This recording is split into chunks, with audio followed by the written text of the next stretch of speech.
Hey, welcome to Office Hours, everyone. Welcome.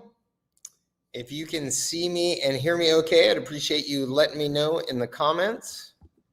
And we will get this show on the road here momentarily. I am once again testing some new systems and new location and all that good stuff for doing these calls. So any feedback that you can give me is appreciated. And if you will also just give me a moment here, I am going to play around with camera real fast and see if we can do something here.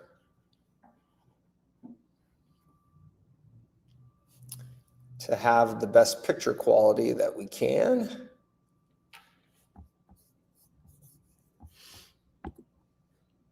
Hey, awesome. Thank you very much, Alan. Appreciate it. Hello. Let's see. Let me just check on something here again. Oh, yeah. Look at this. Ooh, look at that.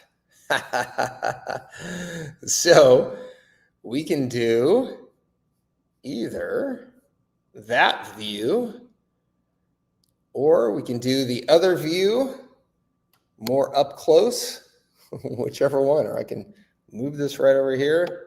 I'll get it all up close and personal. This is a new house is looking good. Yeah, thank you. This is a new camera I just got. As you guys have heard me all say, content. We should be creating more content. Eating my own dog food here. So this camera that I just got was something that I got turned on to while I was at the HighLevel Summit that I think is just going to make it easier for me to create more content more quickly and in a variety of scenarios. And so I have I invested in it real quick. Thanks to good old Amazon, got it the next morning and have started playing around with it. But this is my first time using it for live streaming, which I'm happy to say it looks like it works for live streaming just fine. So that's pretty darn cool. And then the new camera, this is a DJI Osmo Action 5. DJI Osmo Action 5. And it is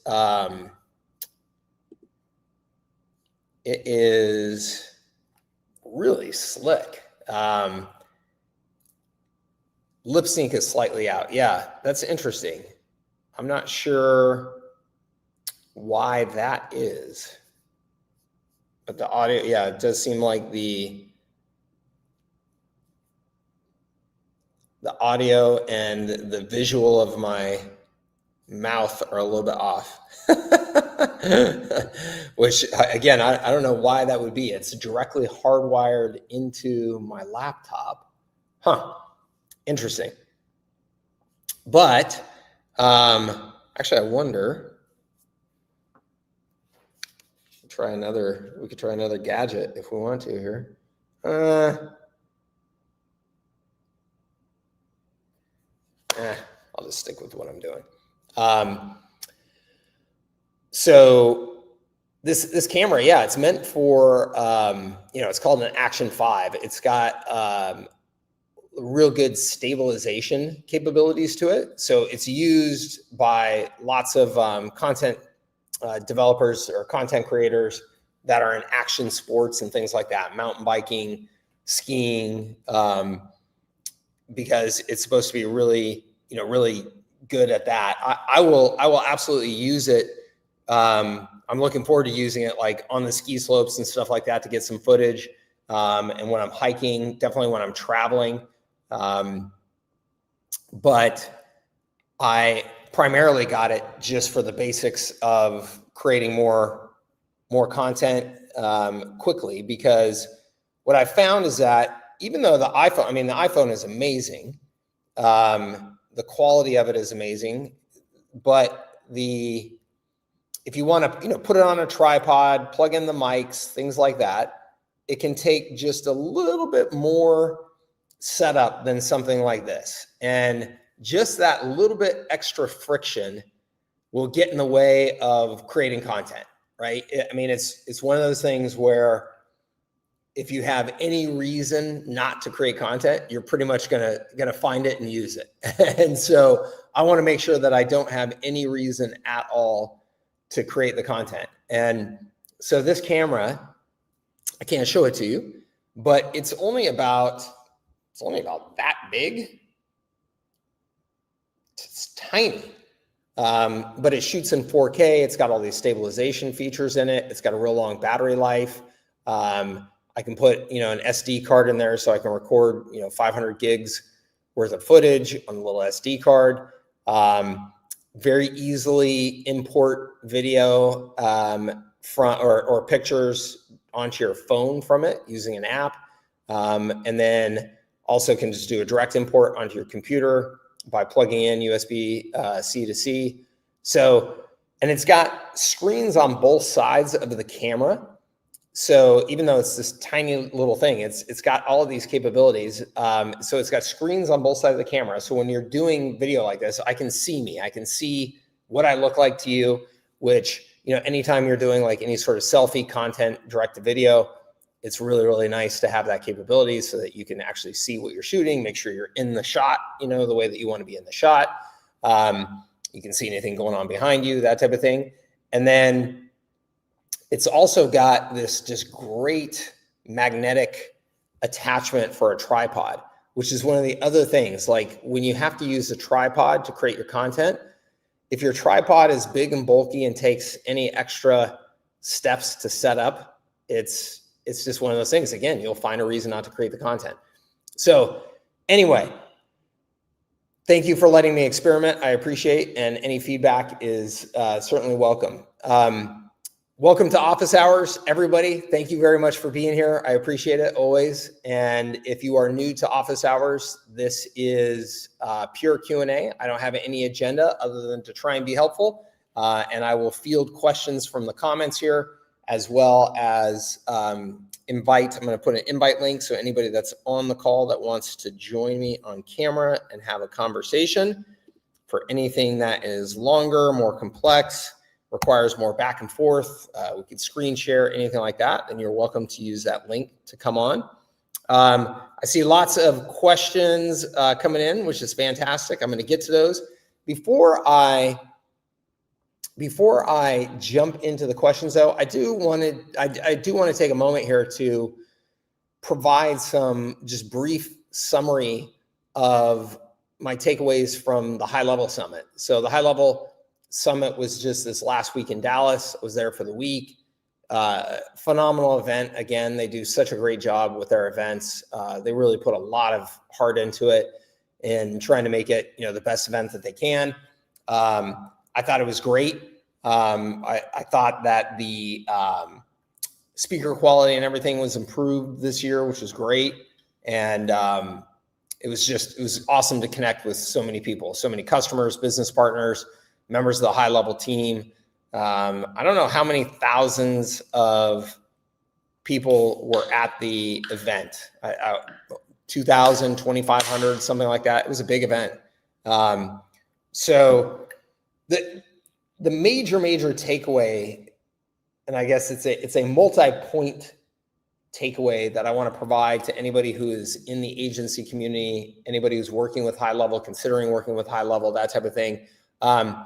Obviously, I'm a complete fan, so I'm totally biased, admittedly, in what I'm saying here. In that I'm 100% sold on HighLevel. I think that what they are doing is way beyond what any other company that I'm seeing doing, and I think that they just have tremendous competitive advantages. So I really, though, I came away from the event like if I was at a 8.5 out of 10 on HighLevel and enthusiasm for recommending it to everybody. If I was at an 8.5 out of 10 before, I'm at a 15 out of 10 now. And I want to explain why that is.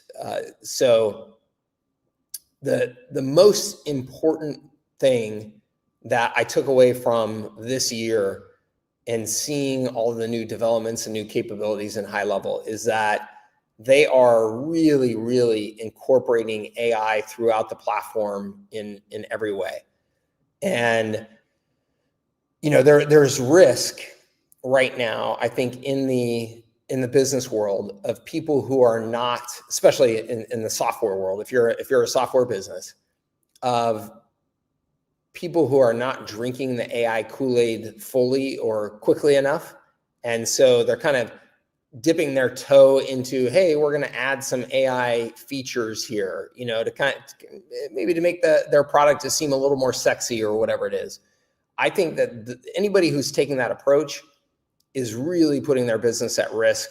And if there's anybody else in their market, any competitor that is really AI native in their thinking, they're just going to run right over that competition. It's just a matter of time. I really firmly believe that.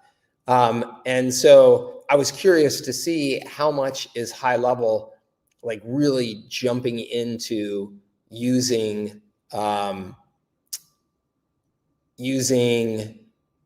AI, not just using AI, again, like incorporating AI natively into the platform. And the answer is that they are all in. Anybody who was there, anybody who's seen the replay of some of the development rollout on Level Up Day, you can see that they are making AI central to everything, and in terms of the way that the software is going to operate and the services that you're going to provide to your customers. So it is absolutely going to be impossible to compete, I think, with HighLevel over the next handful of years. One, as a software platform, like I think like the HubSpots of the world, man, they are in serious risk, which is crazy to say. I mean, they're such a big business and have, I'm sure, so many incredibly talented people and a huge customer base, but they're so much more expensive than HighLevel. And I don't think that there's any way that they're going to be able to keep up with the pace of HighLevel. The culture of HighLevel is fast. Like they are getting things done so quickly that I really just don't think that a HubSpot is going to be able to really keep up with them. So I think that if you are not on HighLevel as a agency, as a service provider, you are really going to put yourself at a competitive disadvantage. You're not going to have the same capabilities. You're not going to have the same cost structure. I just think you are just really, like I said, putting yourself at a serious disadvantage. I also think, and this was another thing I was unsure about over the last year and kind of concerned about, but more just unsure about, was how likely is it that small businesses are just going to be able to use AI, without an agency's help? Like, sounds like this AI is like so magical that maybe I can just sit down as a small business and say, hey, do my marketing, right? After seeing HighLevel and the way that they're incorporating AI, and also after experiencing enough of trying to use the AI tools that are out there on my own, as a small business owner, I just don't think that there is any real chance that a very large percentage of the market at all is going to be able to just kind of self-service with AI. Not in the next handful of years. I think that they are absolutely overwhelmed by the idea of AI. They're overwhelmed by marketing. They're overwhelmed by running their businesses in the first place. And AI is just a whole nother thing. And so I don't think that there's going to be any way that they're going to be able to really take advantage of it without an agency's help using a HighLevel or something similar. So I think that my big takeaway as a result of everything that I just said there, is I actually think that the market for digital agencies serving small businesses is as good as it's ever been for the next, whatever it is, 3 to 5 years. And I say 3 to 5 years because, man, things are developing so quickly. I don't know that anybody can predict anything further than 5 years out for any market. So I'm only comfortable with saying, hey, look, from what I can see in the near term, I really do think that this is one of the best opportunities that an entrepreneur can get their hands on right now. I think you kind of, if I put into 3 buckets, you kind of have these 3 buckets of opportunities right now if you're an entrepreneur. One is if you are somebody who actually is smart enough about AI that you're actually in the AI world. You're developing AI, you're developing products based on AI, then good for you. You should be doing that because this is a once in a lifetime opportunity to be a part of that world. So you should be taking those bets, going crazy, going all in on trying to create something that will truly be, a unicorn business opportunity. That's not me. I am not smart enough for that. Honestly, I'm self-aware enough and honest with myself enough to know that I'm not a AI developer. I'm not going to be able to play at that level, right? With the brains that are out there. That leaves 2 other buckets, I think, for me. One is to be able to apply AI as some sort of service provider because I understand AI and I understand business enough to be able to help other businesses apply AI. And just like the IT boom, 20 years ago, 25 years ago that started, there's just going to be huge amounts of work and opportunity for anybody that can help businesses use AI to get competitive advantage. So I think that is a massive opportunity. That's a bucket. And then the last bucket is to operate in a industry where I feel like I can get big competitive advantages by applying AI to that industry. So in other words, if I was running a law firm or a CPA firm, I think that there is going to be massive disruption in that space because of AI. And if I was really interested in those businesses, I would potentially look at, okay, I'm actually going to buy a law firm, buy a CPA firm, apply AI to it so I can try and scale being a law firm or a CPA firm at a much bigger and more profitable scale than was ever possible before because of AI.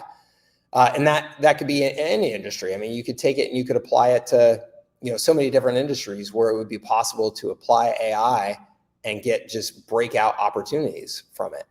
So to me, those are the 3 big buckets right now of opportunity. And the second 2, the second and third buckets are the ones for me. And I think that they are the ones for generally most people on this call as well. Like I doubt that I have people right now that are fielding offers from Meta or OpenAI to go, do jobs as as AI developers. If you are, you should hop off this call and go do that. If you're not one of those people, then I do think that the agency space, again, helping businesses use AI is going to be one of the richest opportunities over the next handful of years. So I think that if you are an agency considering HighLevel or using HighLevel, I think that you should go all in and you should realize that over the next few years, you have an opportunity to either create an incredible lifestyle business for yourself where because of the AI capabilities in HighLevel, you can deliver services very, very soon here. I mean, it's already cut so much of the cost and hassle out of service delivery HighLevel has, but with the AI that they're baking into it, service delivery is going to get so efficient, so magical for you as an agency that it will seem like you're a magician to your customers because they will be like, how did you build that website so fast, create all those funnels so fast, create all those workflows, everything. Like, it's already so easy with snapshots, but it's just going to become so much easier that your cost of service delivery is going to go way down. Your speed of service delivery is going to go way up. So a very small team, a solo agency, a 1 to 2 to 3 person team will be able to get to 7 figures in recurring revenue for the good one. I mean, you still got to go out and sell. You got to go out and market. Like, that's the X factor always. You're going to be able to build a really nice recurring revenue lifestyle business. And then for those who have bigger ambitions than that and go, hey, I want to try and build this into a 15 million, 20 million and sell it for a bunch of money and all that, I think that opportunity has never been better in this industry. So I just came away from that event with such clarity and conviction on this that I hope that it's infectious. I hope that I can get that out to you and get that out to as many people as possible who are considering this business, or maybe maybe you're already in the business, but you have some extra gears that you could put it into and really go for it. And I hope you do, because I just think it's going to be a really, really special time in this industry over the next handful of years. And are there other business opportunities out there that are better? Maybe, maybe not. I don't know. Like, it's going to be a hot one. So, like I said, I hope that enthusiasm can be transmitted to you, and you can take that enthusiasm and get just as excited as I am and run with it full speed, because it's a good one. All right. That all being said, happy to answer any questions about that event and what I've seen in terms of features and all that type of stuff. And I will get you, I've got more content on the way in terms of YouTube videos and stuff coming out with some thoughts. All right, let me look here at the questions. Mike, using the chatbot for a foot in the door, would you upsell to the AI voice agent or just include it all? Okay, great question. I will have much more thoughts on this very soon as well, because we are working essentially on a high leverage agency 2.0 update that is largely a result of everything that I just talked about. And I think that to summarize some of the important things, I think that leading with some of the AI capabilities, particularly, I think chat is a fantastic one. I think is one of the smartest things that you can do. And I think whether or not then you upsell immediately to voice or bundle it all in, I think is really something that you should be prepared to do either way as an agency. If you can be nimble to do it either way, I think would be really, really good, because I think that there's 2 scenarios. One is you're selling to a business that is a little more leery of all this marketing stuff and technology stuff, and maybe a little more skeptical, and is just, you don't want to overwhelm them. You don't want to confuse them. You don't want to intimidate them with AI. And voice, I think, can get somebody to that level of confusion, intimidation, stuff like that pretty quickly if they're not real comfortable with it. So I think that you want to really feel out who you're dealing with and use your judgment there, because the last thing that you want to do when selling is introduce confusion, and that'll just crush a sale. It'll just stop a sale in its tracks. So you don't want to do that. You want to get the customer relationship, and then you could always ascend them later on, right? That being said, I also think that there is going to be so much out in the marketplace that small businesses are going to be hearing about, that I can have chat, I can have voice, I can do all these things, that I think that in a good number of cases, you're going to sit down with somebody and be in your sales pitch, and they're going to say, well, yeah, but can you do voice too? I think that you want to be prepared, of course, to say yes, and say, here's how much it costs for us to just do all of our AI capabilities in one shot.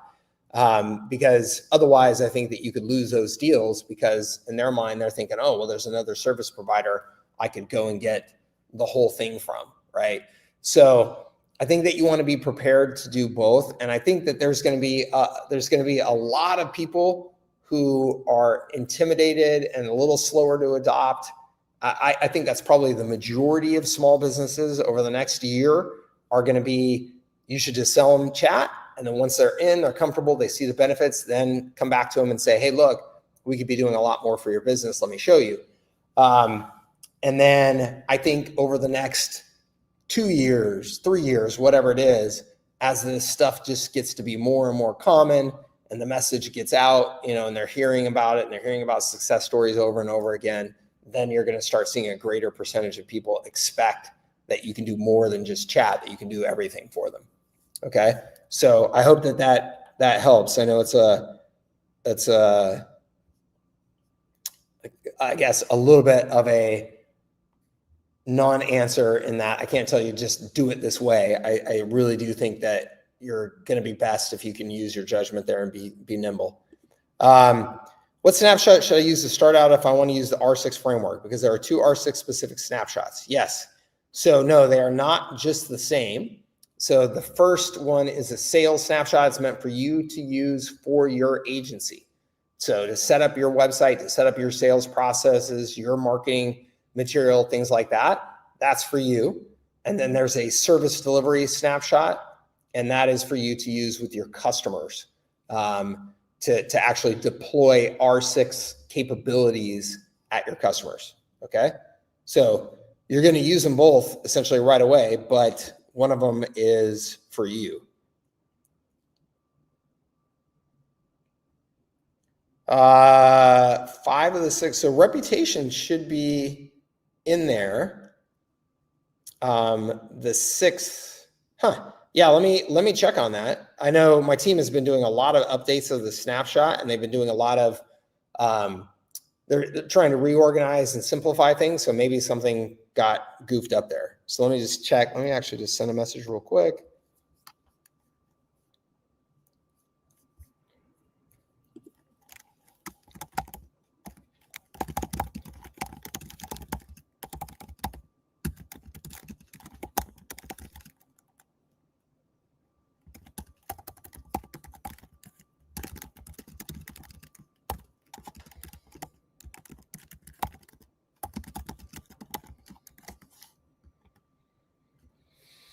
Let me check. I will definitely look into that, and we'll post something in the group or send out an email or something. Okay. What's up, Joshua? Good to see you. Greg says, while you're talking content on another call, I was on 2 tools you couldn't go without mention. Descript. Can you let us know why and how you use it? And the other was ClickMagic. Yes, you're absolutely right. Those are 2 tools I can't live without. Descript is the video editing tool that I use. It is amazing. It's actually, interestingly enough, the founder of Groupon is the founder of Descript.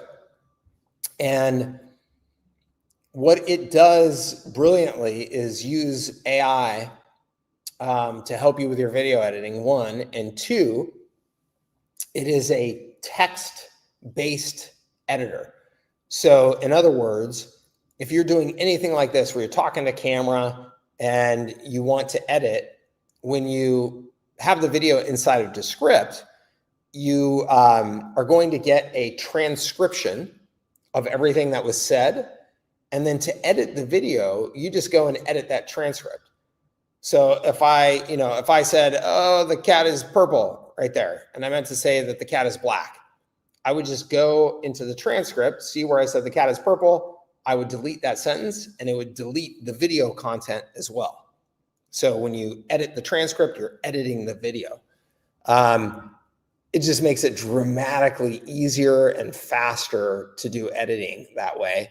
It makes it dramatically easier and faster to find chunks of content to repurpose, right? So if I record a 3-hour-long video and I want to look for any snippets where I mention HighLevel, I just search the transcript for HighLevel. I just copy and paste the sentences that I want, and I can copy and paste that into a new video. And now I have that 15 seconds where I was talking about high level as a new video, and I can just export that as a separate clip and put it up on, Instagram or YouTube as a short. It's just really, it has simplified the video editing process so much. It's fantastic. But then the AI capabilities of it are incredible. So because it has that whole transcript now, I can type into its AI, I can say, hey, write me 20 tweets, based on that video. Write me 5 blog posts based on the content of that video. Write my YouTube summary and description and all that type of stuff, and it will just do it in an instant for you. And then you can also apply AI now to the actual editing and video creation capabilities. So I can say, hey, AI, where do you recommend that I put B-roll footage into this video? And it will look at the video and it'll say, at the 30-second mark, you could put, a video of a business owner working in a cafe greeting a customer. And would you like me to do that? And I'll say yes. And it will either find that B-roll in its stock footage and put it in there, or it will create B-roll using video AI to just create a video on the fly and put it in there. So it'll actually start to do some of the content creation and editing for you as well. It's slick and it's very affordable. It's got cool collaboration features in it, so you can work as a team. If you have some editors or content people that you want to contribute and work with you, it's really impressive. So that's Descript. The second tool is ClickMagic. ClickMagic is, to me, it's like one of those things where I don't know how anybody who does any work online doesn't use ClickMagic. It's just this super simple tracking and link, cloaking or redirect tool that is just really, really, really good at what it does. And it's kind of like a Swiss Army knife. It's got a handful of features that you can use. Like if you want to get really serious about like tracking ad performance, tracking affiliate, links, things like that. It's got incredible capability for all of that. But I just use it in a much more basic way generally, which is like anytime I'm creating a link that I know either I'm going to want to have the ability to update later. So, let's say, as an example, like in affiliate marketing, I put out a link that is, go here /HighLevel. But I know that later on, there's something about that link that I'm going to want to update. I'm going to want to direct it to a new place. I'm going to want to put a different affiliate link in there, something like that. I can just change that on the back end in ClickMagic, and that link that I put out to the world is still a good link. It's always going to be a good link because I can just change where it's redirecting to on the back end and have it, have it still be a good active link. So let me just show you real quick. This is, if anybody wants to go get ClickMagic, here's my ClickMagic affiliate link. And so what you see here is that I just have set up custom domains. So I have lab special, because we used to be digital marketing lab. We used to be local income lab. So that's how lab. So labspecial.com /ClickMagic. So that takes you to, if you click through on that, it's going to take you to an actual ClickMagic affiliate link. So just like if you're used to using in HighLevel, its link capabilities inside of HighLevel, it's a very similar type of thing, but it works, anywhere on the internet, right? So I have all of my, essentially all of my links that are kind of like permanent. I just know that I'm going to want to update them. I know I'm going to want to keep them out there in the wild for a long time. So here is the this is, again, you can see I have multiple domains set up through it. So this is my Descript affiliate link, and that one's through Leverage Offers. Many of you are familiar with my other brand, Leverage, LVRG. So leverageoffers.com/Descript. So now if I, at some point in the future, Descript has a different affiliate program, and I put that link out in 1 million YouTube videos, I don't have to worry about that link being invalid anymore. I just change the back end of it, okay? And then also what it does really nicely, this is, so for agencies, this is great for you. If you use a ClickMagic link, so like I'm running traffic campaigns for some of our customers for their San Diego right now. I put all of the links that I'm promoting into ClickMagic. And what it does then is, let's say I'm promoting their event in 6 different places. I'm promoting it in my newsletter. I'm promoting it with Facebook ads, Instagram ads, you know, all this stuff. I use that same link everywhere so that I can now see the total number of clicks that I'm getting them across all the stuff that I'm doing for them. I can break it down by source as well. So I can see, you know, by Facebook, by newsletter, whatever, if I want to do that. And then it's got a little public stats link that I can easily share with the client so that they can see the stats that I'm generating for them in terms of traffic and links, link clicks through that ClickMagic link. So it's a real nice way for me to just give them some quick visibility and say, hey, look, you can see we've generated for you, 2,000 clicks already.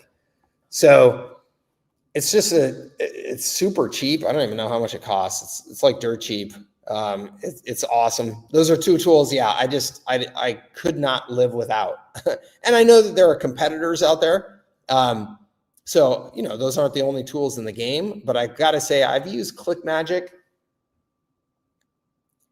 I don't know, 12, 15 years, something like that. It's just literally been a part of my business for that long. I have never experienced any downtime with it. I've never experienced any issues at all with it. Nothing. Like, they are just good at what they do. They're just solid, and they just keep it going, and they keep improving it. Descript, much newer, software. Still though, I've never experienced like any downtime or meaningful bugs with it or anything like that. It's awesome. So I hope that helps you.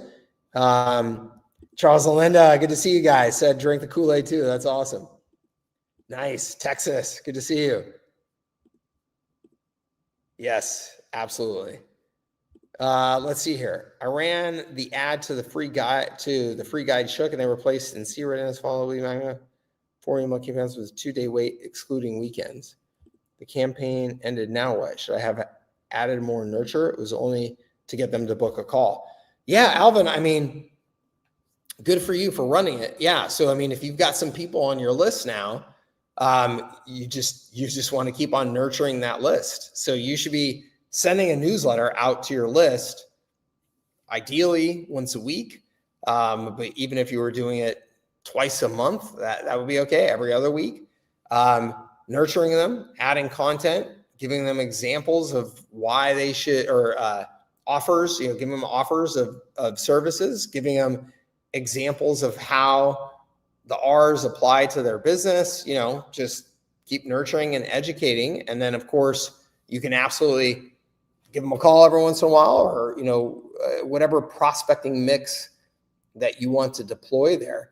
But the primary, most important thing that you should be doing is that you should be nurturing with content over time. Okay. There's always going to be a large percentage of your audience that is not ready to buy today, but you want to stay front and center, and you want to make sure that they view you as a good resource, as a trusted resource, a guide on this marketing stuff and this technology stuff related to marketing, so that when they are of the mindset that they're looking to buy, that they're going to buy from you. So absolutely, just stay in front of them and keep nurturing. Okay. Running into roadblocks during the CRM setup and audit phase, specifically when clients aren't prepared with key information, like their sales pipeline structure or workflow details. Yes. And Jennifer says, it's a pain. It is a pain. Yes, I think that, so what you are discovering here, and this is absolutely going to continue to be the case, is that most of your small business customers are completely disorganized about any of that, or maybe not taking advantage of any of that at all. And so that's a great example of, if you are trying to do too much too early in the relationship, it can really bog you down. And so when you're thinking about the services that you're offering, you want to design services that you can, particularly those foot in the door services that you can sell and deliver with as little complexity as possible, because you do not want to have that relationship come to a grinding halt because they're a disorganized mess and you're trying to take them through something relatively complex. So I am a big believer of, if you can have some sort of foot in the door services that you sell to win the relationship, and then have the upsell to the, the surge to SaaS, like the whatever your complete system is, or more complete system that you're going to sell them on, have that be a step 2 in most cases, because you've now got the relationship, you've now demonstrated some value, you're now getting paid, all of those things. It's just going to make it much, much easier then to get some of those more complex things done with that customer. So definitely something for you to consider. Is there something that we can do as phase 1 with our customers so that we don't get bogged down? And then I would say, if you say, no, Mike, that's not really an option for us, what I would recommend is, what I would do is I would just put together a cookie cutter version of what you think a sales pipeline should be, and the common workflows that they should have in place, and just say, hey, look, in the absence of you having something or being able to communicate to us that you want it this way, we're going to do it this way. And we can always customize that and update and change it, but we're going to not let everything get bogged down. We're going to put this in place for you. It's using best practices, all that. I would just take that approach as your backup. So I've had to do very similar types of things with customers over the years, both in the IT industry and in the marketing industry, because they just don't have their ducks in a row. Just make sure you're charging enough for all that. Yeah, absolutely. Took a leap of faith and walked in a local HVAC business and pitched my foot in the door offer, MCTV, and there was a major delay in the text. I tested it before and there was no problem. Well, that sucks. That's a bummer, Alvin. I hate to hear that.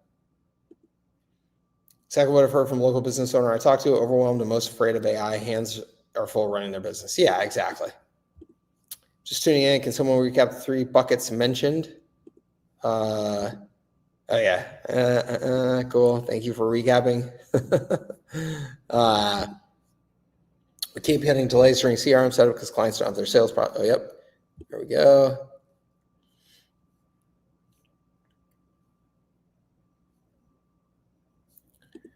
Achieved the 10K per month recurring, and it's all that I dreamt of. Thought this would be everything I wanted. Wait. I have a small team of 2 people. Still can't sit in the businessman position. I work 12 hours a day. How do I transition to working on the business and not in it? Thanks. Awesome. Well, look, congratulations. It sounds like, I think that's achieved the 10K per month recurring. That's fantastic. And I have a small team of 2 people. Still can't sit in the businessman position. I'm working 10 to 12 hours a day. Okay. Well, first of all, congratulations on getting that 10K a month. That's fantastic. You were well on your way. And so try not to get discouraged. Second is, nobody should expect, unless you've got a lot of experience designing businesses and designing services, nobody should expect that you're just going to be able to sit in the pretty seat, right out of the gate. Your business for a period of time is going to be frantic, oftentimes overwhelming, while you figure out how to make it more efficient and give you the lifestyle that you want. So just understand that that is part of the process.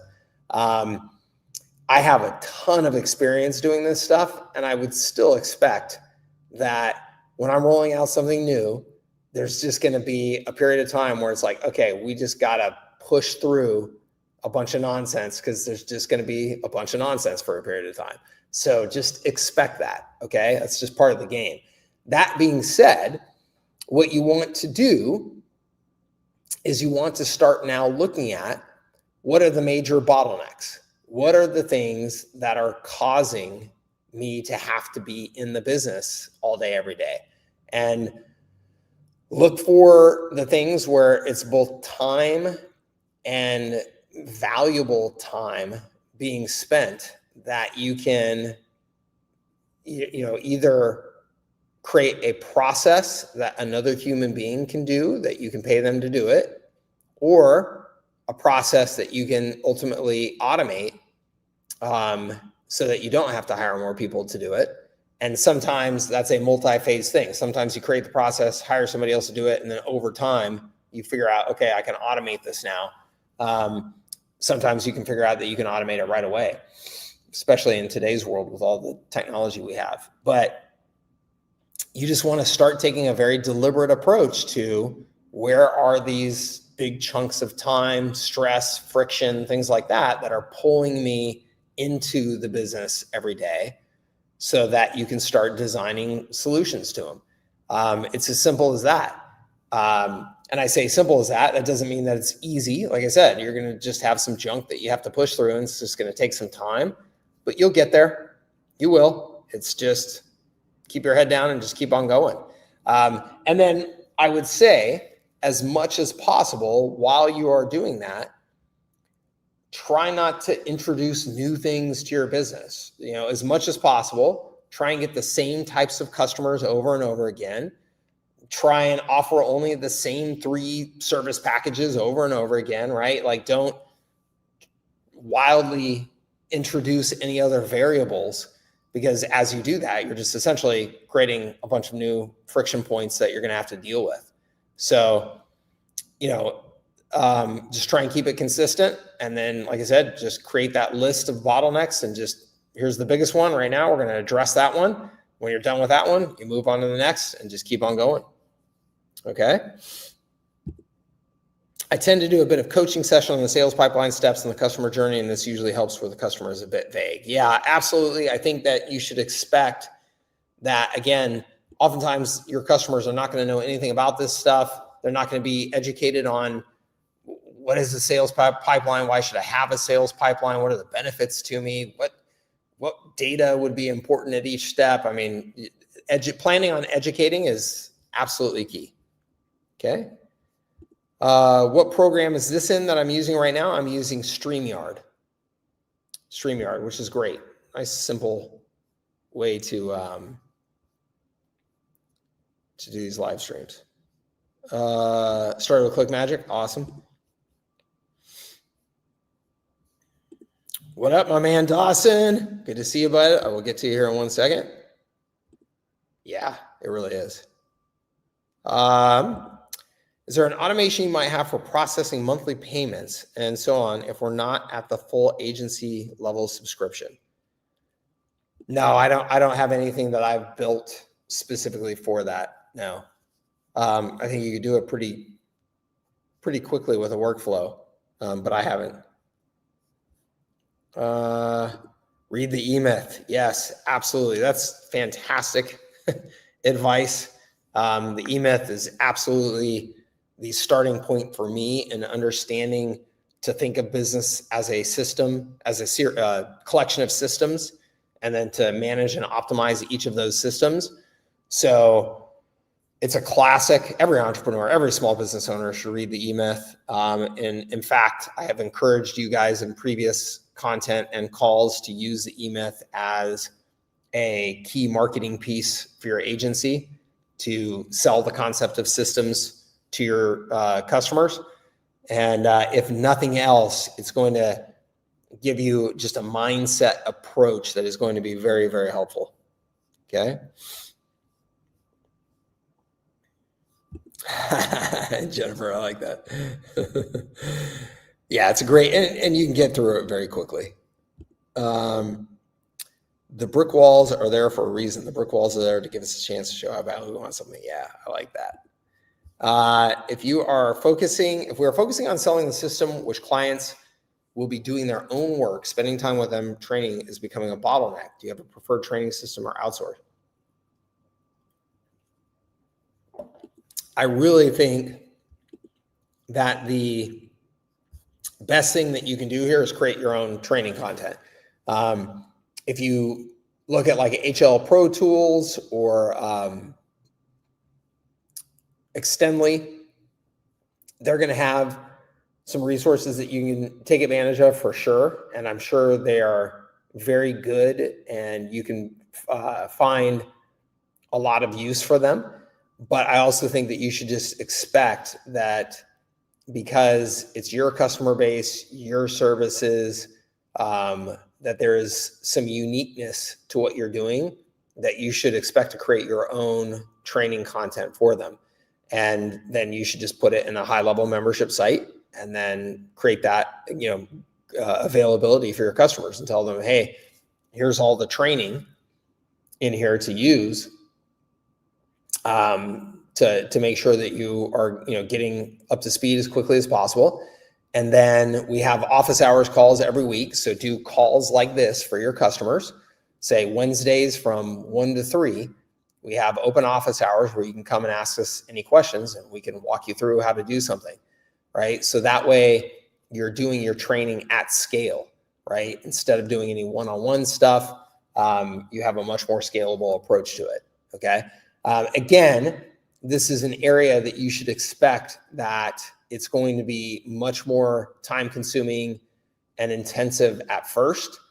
And then you're going to realize, oh shoot, all of our customers get stumped at this spot. We need to create a good video tutorial, show them exactly how to do it. We need to emphasize that it's there, tell our customers that they need to plan on going through that in the first week, whatever.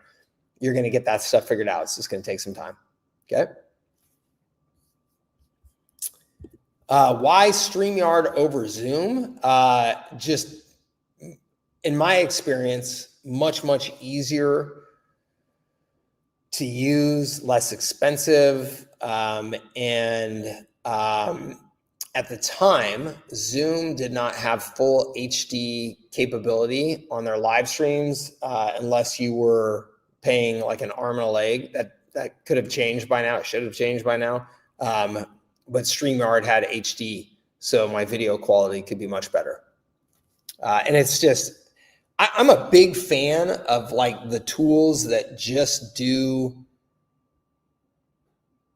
like simple, like they take a simple, clean approach to doing things and just kind of get it right. Just like ClickMagic, obviously not all tools can be that way, right? HighLevel is a complex thing because of the nature of what it's doing.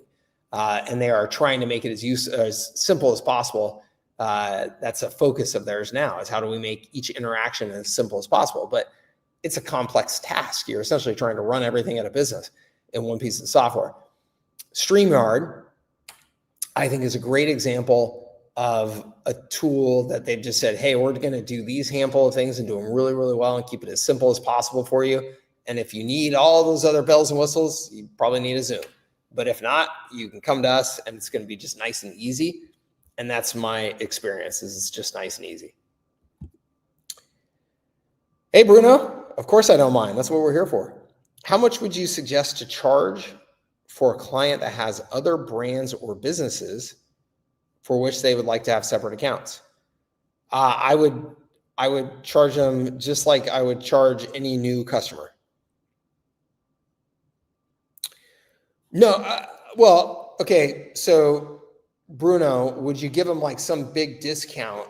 Only if you're not doing any additional new work for those new accounts. So when you said you wanted to treat them as separate businesses, I'm assuming that you as an agency are delivering something to each of those businesses that maybe has at least some labor component for you or whatever. If that's the case, then you've got to be careful. You can't discount too much. If you're really saying this is just tools and we're just turning on another high-level sub account for them, yeah, I mean, you could absolutely give them a big discount like that. You obviously are going to have to charge or just make sure that you have something in place to charge for usage. So if they're using, email and SMS and stuff and are incurring costs at each of those locations, you want to make sure that there's, $97 plus usage factor built in there. But yeah, technically you could give them that huge discount and it would be fine. So that is definitely something to consider if they have a bunch of locations and you're just providing the tools. But just make sure that you really understand the labor component of whatever you're delivering, and don't cut too deep, or else you will kill your margins. Really want to jump on HighLevel, signed under someone else. I want to lead with AI chat for lead magnet. Where do I start? What is the cost to just get one chatbot started? If you're on HighLevel, if you have your own account, so when you say I signed under someone else, I'm not sure if that means you have a sub account under someone else, or you signed up as an affiliate, with somebody else as your affiliate. Either way, you just want to make sure that you have a HighLevel agency account. So it's $97 a month to get going. And then, so I'm trying to think. So HighLevel just they're getting more and more aggressive about rolling out certain features to all their customers and just making it as affordable as possible for you to get started. I know AI, they're trying to be very aggressive about. So I can't remember, maybe somebody else here on the call can tell us if you can, at that $97 level, get access to the AI chatbot capabilities now, even just for the 2 sub accounts. If you can't get access to the AI chatbot at that level, you can absolutely still get access to the chat capability.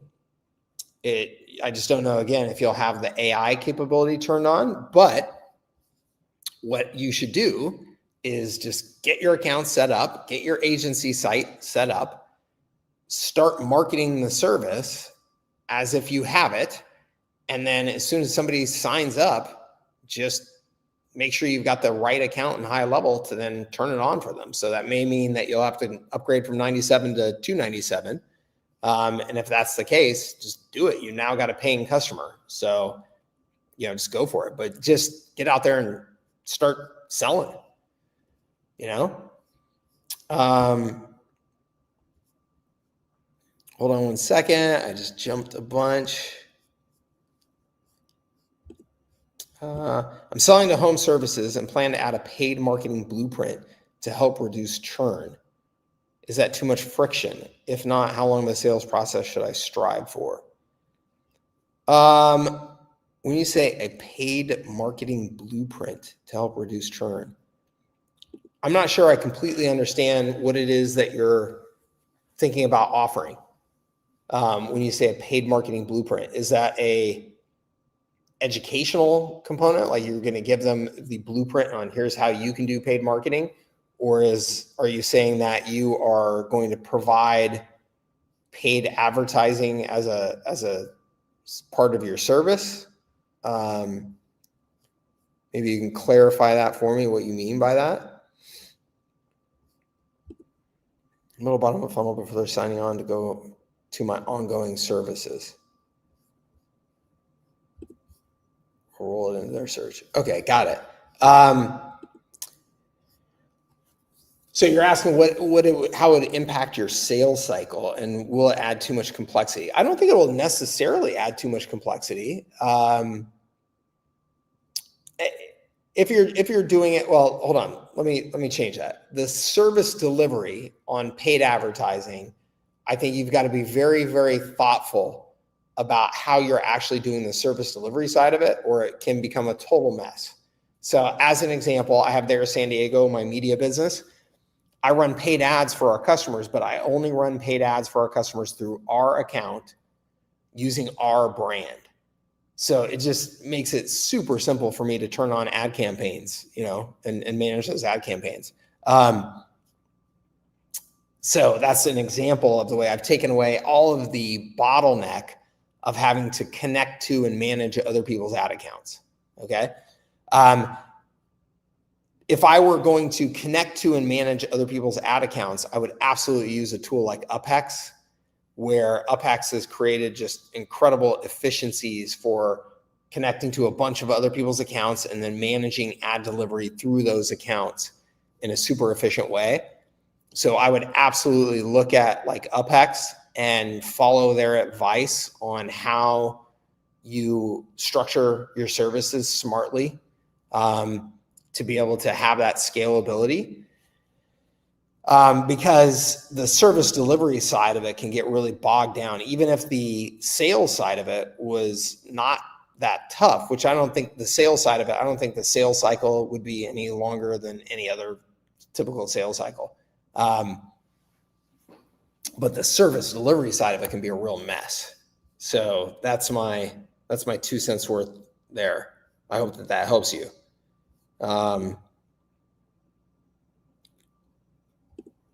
Yeah, I hope that helps.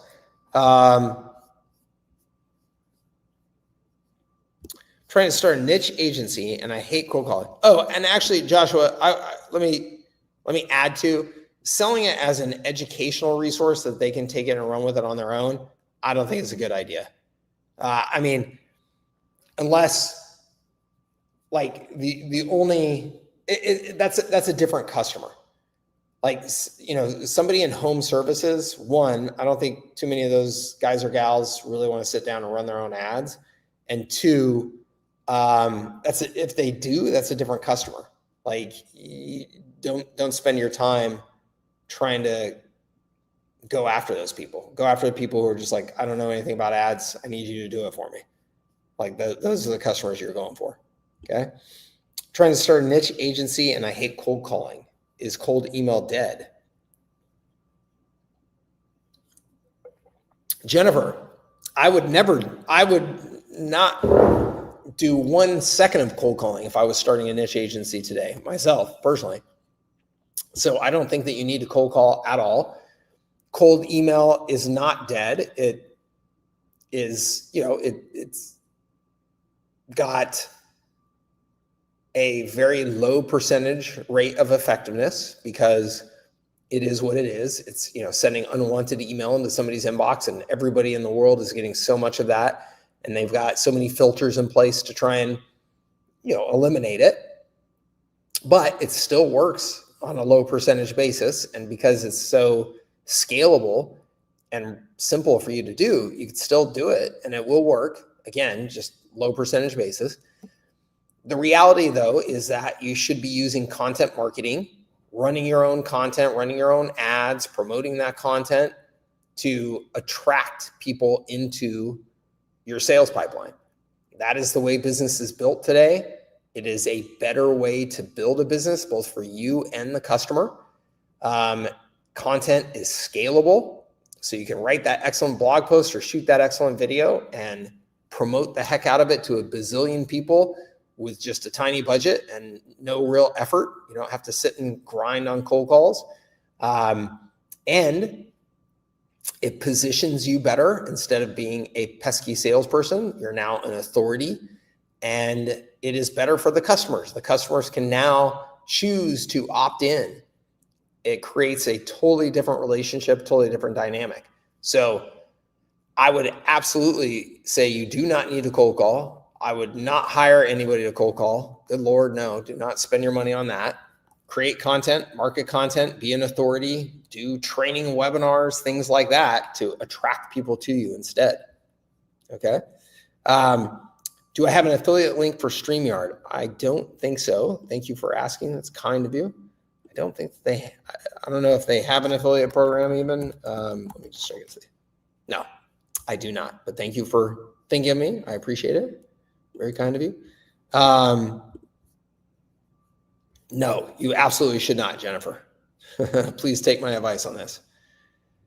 Some customers are making a big stink about extra phone charges. What do you think about that? What do you do about that? They say, I will just get a cell phone or other unlimited service.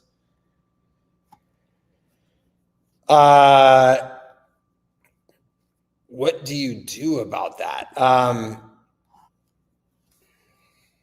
My gosh.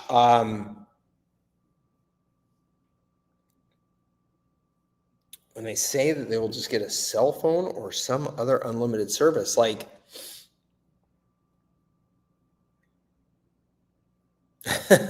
I mean, I'm trying to think of like what good answer I could give you, because if I was dealing with somebody like that and they were making a fuss over phone charges, which are so minimal to begin with,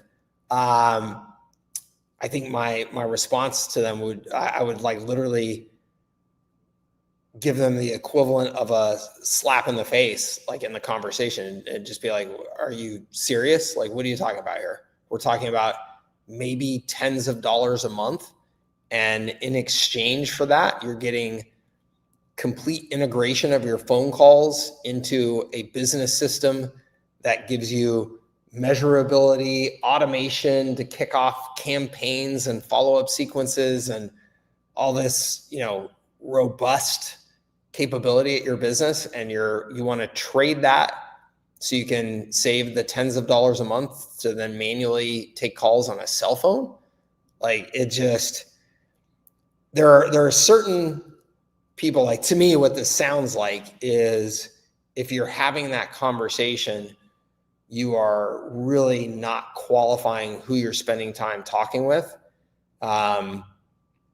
because those are people that just have really a skewed sense of any sort of understanding of ROI.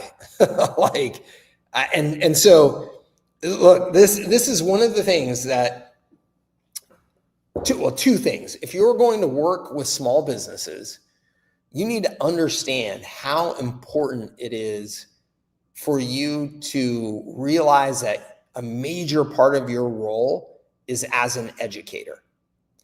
Okay, most small businesses are not spending any time studying anything about marketing. They are not financially savvy. They're not business savvy typically, other than just whatever their specific little product or service fiefdom is. I'm a hairstylist, so I can cut hair really well. Awesome. That does not mean that you have any business skills at all to run a salon. You have the craft, but you don't have any business skills or knowledge, right?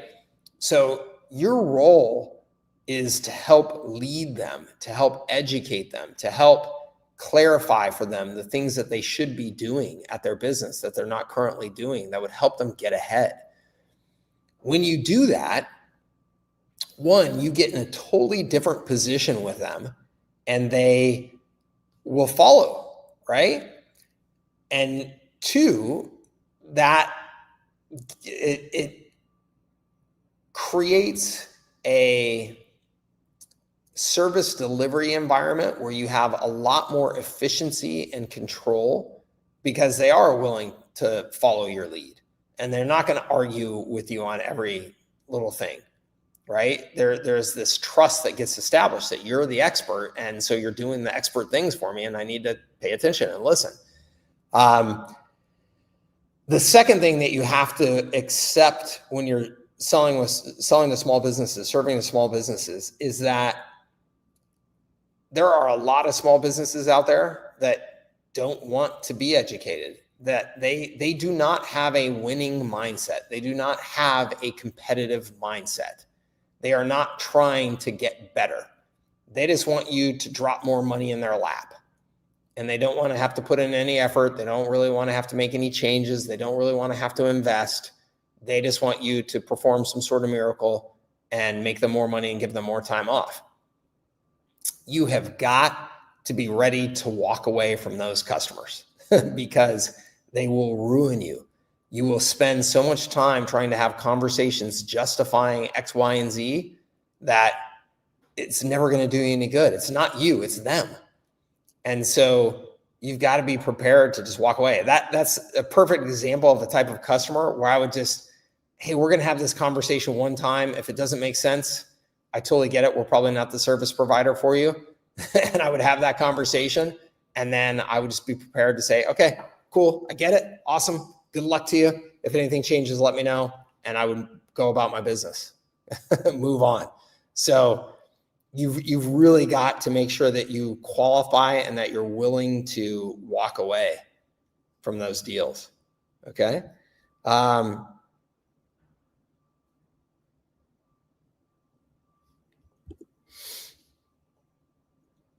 Thank you very much. I appreciate that.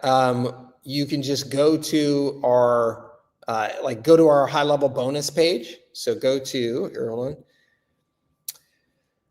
Services that scale / HighLevel bonus right there.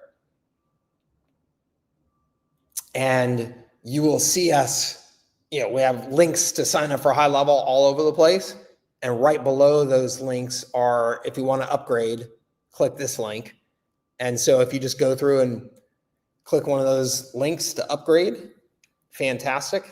If you are upgrading, if you are already inside of your account and doing an upgrade option there's probably some form there where it's asking, is there an affiliate that you want to give credit to? You can put in their affiliate ID. So you can get that from any of my links. You'll see Leverage Ventures -90 or whatever it is. You're just going to take and copy that part of it and put it in where you see that code being asked for. So either one of those should do the trick. Okay. Thank you very much. I appreciate it.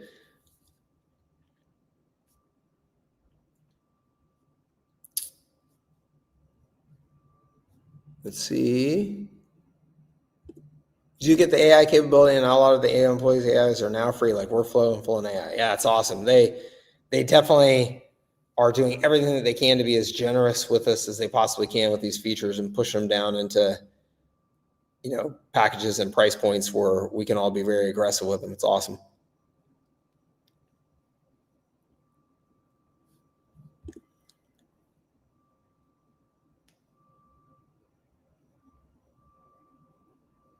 Yes.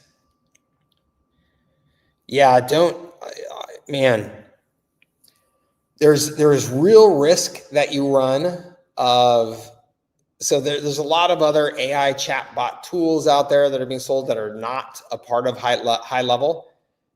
I'm telling you guys that you are really going to shoot yourself in the ass if you try to go cobble together these other tools to save a buck because they're a little bit cheaper here, a little bit cheaper there to get started or whatever it is. You are really going to put yourself in a bad position. And here's why. One, because pretty soon your AI chat solution is not going to be novel enough to just sell on its own. As I talked about before, you're going to have customers asking for other capabilities.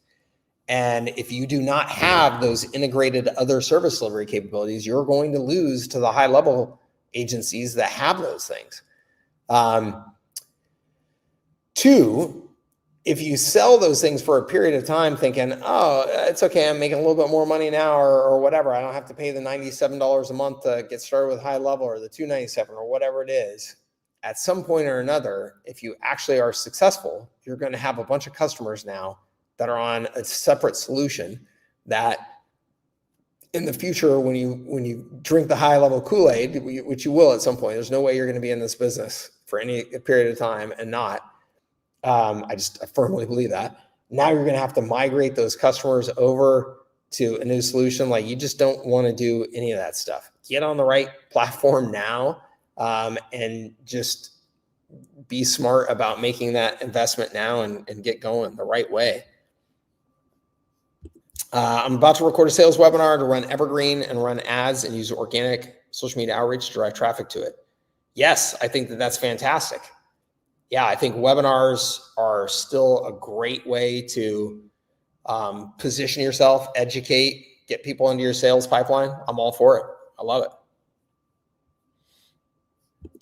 HighLevel website can have a blog on it? Yes, absolutely. HighLevel's website builder has blogging capability built into it. In your opinion, how good is HighLevel's community membership in comparison to School, Mighty Network, Circle, Kajabi, et cetera? It's perfectly awesome, Charles and Linda. I mean, I've been running communities for years and years and years now. I love the HighLevel platform, community platform. It continues to get better. But I think one of the things that a lot of those other platforms that you mentioned will try to sell you on is some cool whiz bang feature or whatever that you're probably never actually going to use.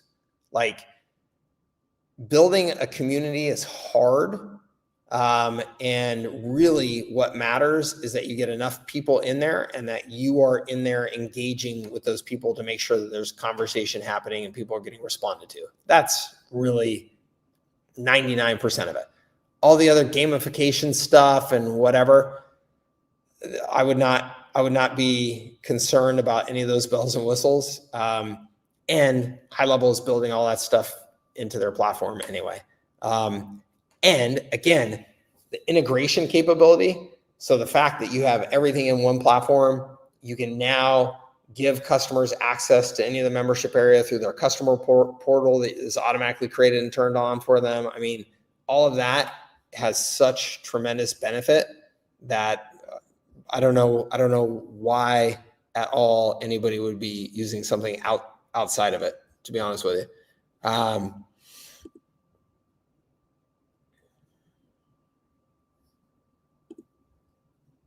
Yeah, good, Jennifer.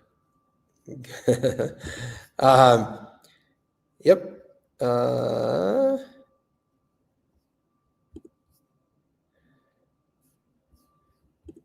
Signed up for your $497 plan after a year. I'm a 6-figure agency. Jennifer, that is awesome. Thank you so much. I hope you don't mind that we take this little snippet and use it because I love seeing stuff like that. It's fantastic. So glad I stumbled upon one of your random YouTube videos one day. I love it. And that is the power of content marketing, right? And putting good educational content out there. One of the things that is so meaningful to me every year to go to the HighLevel Summit, not to toot my own horn here, but I will toot my own horn a little bit, is that I have so many people come up to me and tell me stuff like that it just inspires the shit out of me to just keep on getting after it. You know, I'm like, okay, that's all the fuel I need for the next year to just want to work my face off and deliver as much value as I can, because I love that. I mean, I have had, man, it literally gives me goosebumps and brings tears to my eyes. Some of the conversations that I've had, you know, people come in and tell me, I just bought my mom a house. You know, I had a gentleman come up to me at this event saying, man, 6 months ago, you saved me and you don't even know it. You don't know who I am. But you know, 6 months ago, you saved my business because I saw one of your videos and it clicked something for me and I changed my business and now my business is doing well. I had a gentleman, man, 2 years ago at the summit. Was it 2 years ago, 3 years ago now? Oh God. It came up to me and told me his story. He was literally suicidal. It was in such a hole that he didn't think that he could ever get out of it. And he was like, I started watching your videos and just doing something every single day. And when I was talking to him, he was now at like 275 grand a month in recurring revenue. I mean, I was just like, I was crying when he told me. I was like, holy shit. It's so freaking cool. It is so cool to know that, yeah, I can record YouTube videos and do a call like this once a week and share some stuff, and then it can have an impact on people's lives like that. Like, and I understand it's not everybody. You guys still have to go do the work. It's not me doing the work. That's on you. And some people are going to do it. Some people aren't. Some people are going to be successful at it. Some people aren't. But the fact that you can contribute to that is just a really, really cool thing for me. And so I appreciate that. And I love, I mean, I'm very grateful that I get to help in that way. It's awesome. It's a fun thing.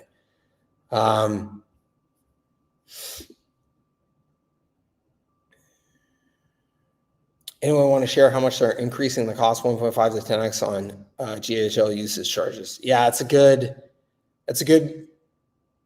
question to ask. I think, generally you need to be thoughtful and sensitive about that because, especially when it comes to SMS and phone, because the rates for SMS and phone are very publicly available for people to look at from other service providers.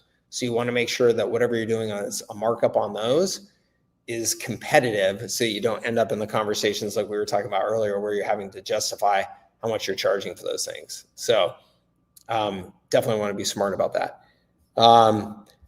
Dawson, my man, thank you for being patient, buddy. How are you? Here we go. Doing good. How about you? I can't hear you. Check 1 2. I got nothing. There we go. Check 1 2. Hear me? Still got nothing. Okay. Wait. Check. It was on my end. There you got me. I can hear you just fine. Thank you, Jennifer. Jennifer was like, I hear him. Yeah, that was my bad. Okay. Hear me now? Yeah, I'm all good. How you doing, bud? Good. Technology. Yeah, doing good. How about you? Good, man. Give me the update. Give us the update. So today I had the mastermind call. It's the group I've been in for about 5 years. So Nice. it's a really good way to connect, communicate with people. I had one radio show earlier before this, and now I'm here just making the rounds. I love it, man. Sounds like a good productive Friday. Yeah. And yesterday I went to the art gallery for the show. I set up my photos. They'll be ready for November 7th. So we're estimating between 20 and 30 people to show up. And my photos will sell at $60 each. I have 6 different photos. And there's this is all free cost. I just have to pay for snacks. There'll be a DJ there. There'll be a couple other artists at the art showing, and there'll be free food for people. So it's going to be a great event, and I'm actually it's actually going to happen. So I'm excited for that. Good, man. I love it. That's awesome. Yeah, so I'm going to make maybe at least make at least 2 to 3 sales that day, and I've been promoting the event, in-person events, and on the radio calls as well. Good, man. That's awesome. Sounds like you're getting it done. Yeah. So that's pretty much it. Top of the mind. Awesome, man. Well, thanks for the update. Get out there and get after it. Are you going to watch the World Series? Of course, yes. Yeah, me too. Yeah, it's baseball is one of those things where for the majority of the season, I can just take it or leave it. I like to go to a couple games this season just because it's fun to be at the ballpark, but I don't pay too much attention to it. But World Series and really the championships at any sport to me is fun to watch, even if I'm not really that big of a fan of the sport, just because you get to see that elite level performance and that's always just cool to watch. And you're doing well too?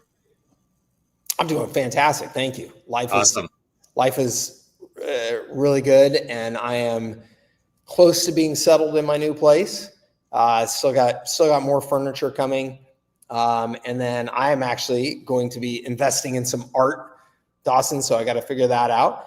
And then I have got, I am super excited about business right now, on all fronts. This business there, San Diego, my publishing business. And then I've got, I'm going to keep it as a surprise. I've got some other things cooking that I will announce here pretty soon, that I'm very excited about as well. So yeah, it's a fun time. Good time to be alive. Looking forward to it. Well, thanks for having me on, and I'll let you know how it goes. All right. Sounds good. Thanks, man. Bye. Have a great weekend. Bye-bye. You too. All right. I don't see any other questions, and we are an hour and a half into it. So I think I will plan on wrapping up. Thank you, as always, everybody, for being here. Thank you for being a part of the community. Thank you for your business, and for showing up here and spending some time with me today. I hope you got some value out of it. If you have any other questions between now and our next office hours call, you can post them inside of our community. If you go to servicesthatscale.com/community, you can join our community there. So if you are not a member of our online community yet, you can go there and join. And members of our community will help you there, or members of my team or myself will help you out there. Otherwise, we do our office hours calls pretty regularly. Let's see here. The next, let me look at the calendar, because I am on a plane to Mexico next Friday, which is Halloween. So I will definitely not be doing our office hours call on Friday next week. I don't know if it's scheduled for that. I have to look, but I will update that if it is. And then the following week, I might be doing an office hours call with you guys from the beach in Mexico. So we'll see. All right. I will be working. It's not just a complete, it's not just a vacation week. I'm going to be working, which I'm excited to do. I love going someplace and combining vacation and work. So that's what I'll be doing there. And I look forward to seeing you guys from there. Okay. Everybody have a great rest of your day. Great weekend. Get out there, get after it. And again, I hope that you can get some of the infectious enthusiasm for the opportunities right now, because it's really just an incredible time. Put your head down, hustle, take advantage of it, and you can build something great, I know, for you and your family here over the next handful of years, okay? Let's go get it done. Take care. We'll see you on a future office hours call. Bye-bye.